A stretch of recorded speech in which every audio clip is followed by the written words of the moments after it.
menyiapkan spesialis ya di akhir set nanti. Oh, masih bisa diangkat. Dan Maya Indri. Ya, diarahkan tadi kepada Hanada Fiskiba. Ya, dan variasi yang berjalan dengan cukup baik. Receive tadi lakukan. Oh, cerdik kali ini. Ya, bola dibelokkan tadi arahnya oleh Mega dan menjadi poin pertama ya dari. Dan monster block menyudahi perlawanan dari Electric PLN yang mencoba bangkit. Because I'm training before block good and smart. Bikin semuanya auto kaget. Begini pengakuan sangat konyol pelatih Electric PLN Chamnan Dokmai usai kalah versus Gersik Petrokimia di Final Four Proliga 2025. Begini jalannya pertandingan. Bikin semuanya auto kaget. Begini pengakuan sangat konyol pelatih Electric PLN Chamnan Dokmai usai kalah versus Gersik Petrokimia di Final Four Proliga 2025. Langsung subscribe aja dan nyalakan tombol notifikasinya untuk update terbaru dari kami. Bikin semuanya auto kaget. Begini pengakuan sangat konyol pelatih Electric PLN Chamnan Dokmai usai kalah versus Gersik Petrokimia di Final Four Proliga 2025. Pelatih kepala Electric PLN Chamnan Dokmai menyampaikan kekecewaannya atas hasil tersebut, sekaligus menyoroti kondisi fisik para pemainnya yang menurutnya menjadi salah satu faktor utama kekalahan. Meski Electric PLN sempat memberikan perlawanan di set ketiga, konsistensi permainan Petrokimia membuat mereka tak tergoyahkan hingga akhir laga. Usai pertandingan, Chamnan Dokmai langsung memberikan pernyataan di hadapan awak media. Saya tidak bisa menutupi kekecewaan kami hari ini. Kami kalah karena lawan bermain lebih baik dan lebih siap.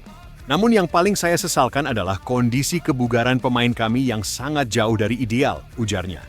Pelatih asal Thailand itu menjelaskan bahwa dalam beberapa hari terakhir menjelang laga, beberapa pemain kunci mengalami penurunan kondisi fisik dan ada yang masih dalam pemulihan cedera ringan.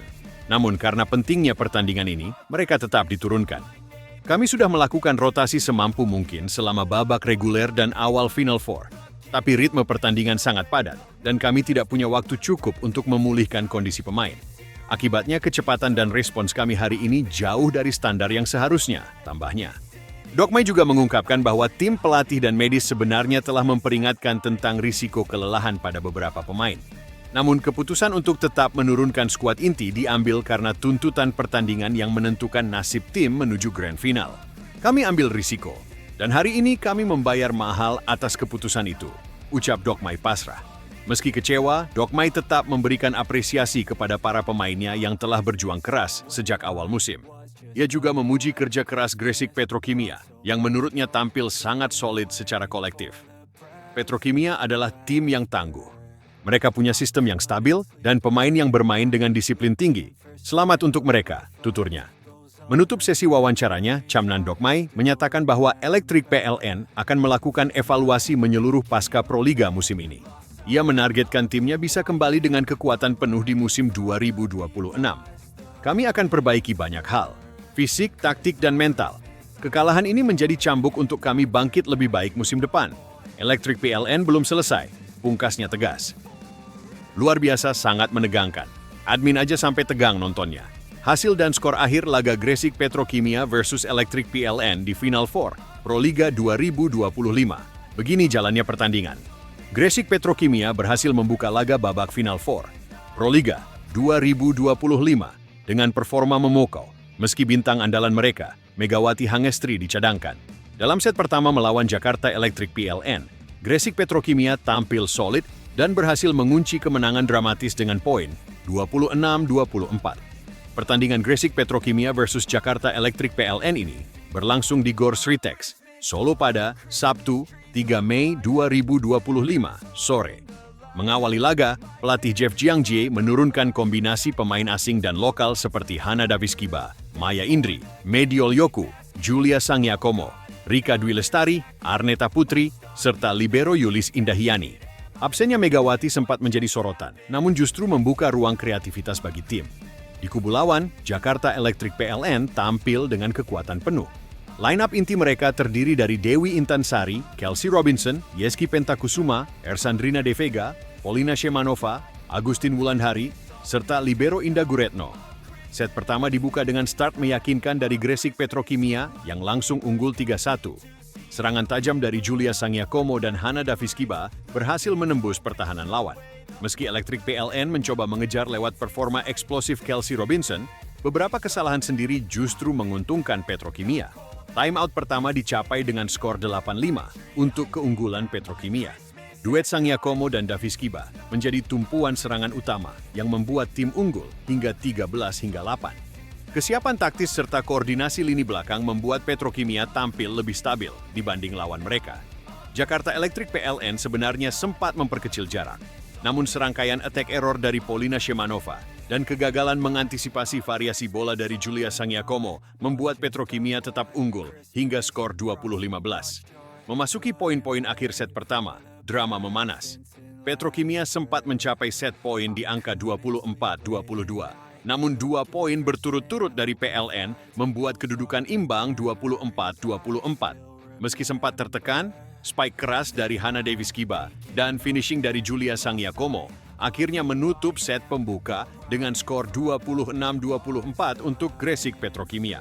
Memasuki poin-poin akhir set pertama, drama memanas. Petrokimia sempat mencapai set poin di angka 24-22, namun 2 poin berturut-turut dari PLN membuat kedudukan imbang 24-24. Meski sempat tertekan, spike keras dari Hana Daviskiba dan finishing dari Julia Sangyakomo akhirnya menutup set pembuka dengan skor 26-24 untuk Gresik Petrokimia. Kemenangan ini menjadi sinyal kuat bahwa Gresik Petrokimia tetap berbahaya meski tanpa Megawati Hangestri. Keputusan strategis dari pelatih dan solidnya chemistry antar pemain jadi kunci sukses mereka di set pembuka. Laga berlanjut ke set kedua dengan tensi semakin meningkat, mengingat Jakarta Electric PLN dipastikan tidak akan tinggal diam setelah kehilangan set awal yang begitu penting. Untuk skor akhir, kalian bisa lihat di judul dan thumbnail video ini ya guys. Sangat luar biasa, begini janji oleh Romeni untuk supporter sebelum laga penentuan Timnas Indonesia versus Cina di GBK. Penyerang Timnas Indonesia, Ole Romeni punya janji tersendiri untuk pertandingan terakhir di ronde ketiga. Kualifikasi Piala Dunia 2026. Zona Asia lawan Cina di Stadion Utama.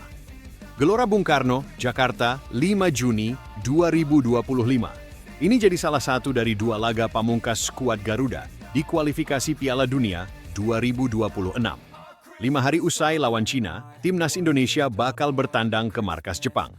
Tim asuhan Patrick Kluivert masih berpeluang lolos ke Piala Dunia 2026. Skuad Garuda bisa lolos langsung ke putaran final melalui ronde ketiga. Tentu, bermain di kandang sendiri harus bisa dimanfaatkan maksimal oleh skuad Garuda. Meski begitu, Cina tetap tidak boleh diremehkan. Tim tamu juga masih berpeluang memperpanjang nafas ke Piala Dunia 2026. Selain itu, tim asuhan Branko Ivankovic datang ke Jakarta dengan modal positif. Cina berhasil menang pada pertemuan perdana atas Timnas Indonesia di Qingdao, Cina pada Oktober 2024 lalu.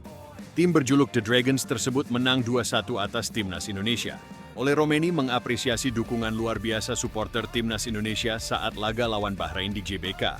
Striker 24 tahun tersebut dapat kekuatan tersendiri saat main di GBK.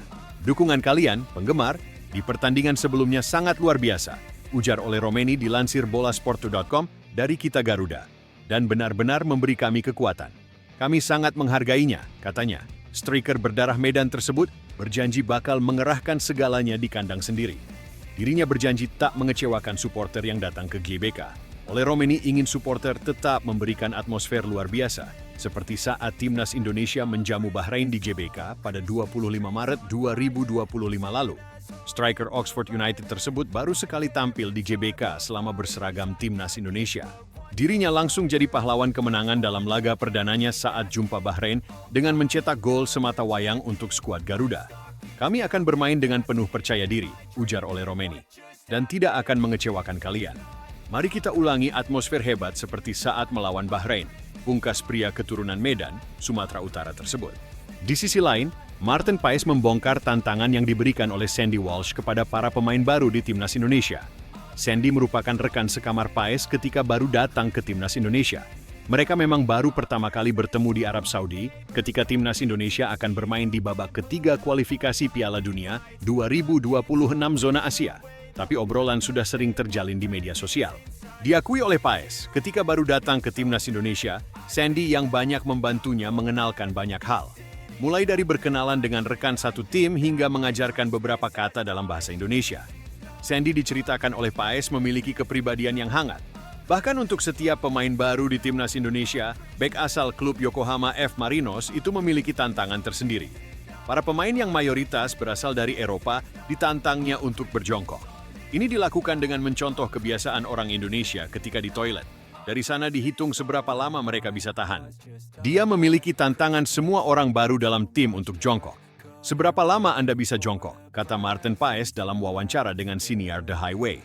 Saya belum pernah melihat orang melakukannya, tapi saya selalu terbuka dengan hal ini.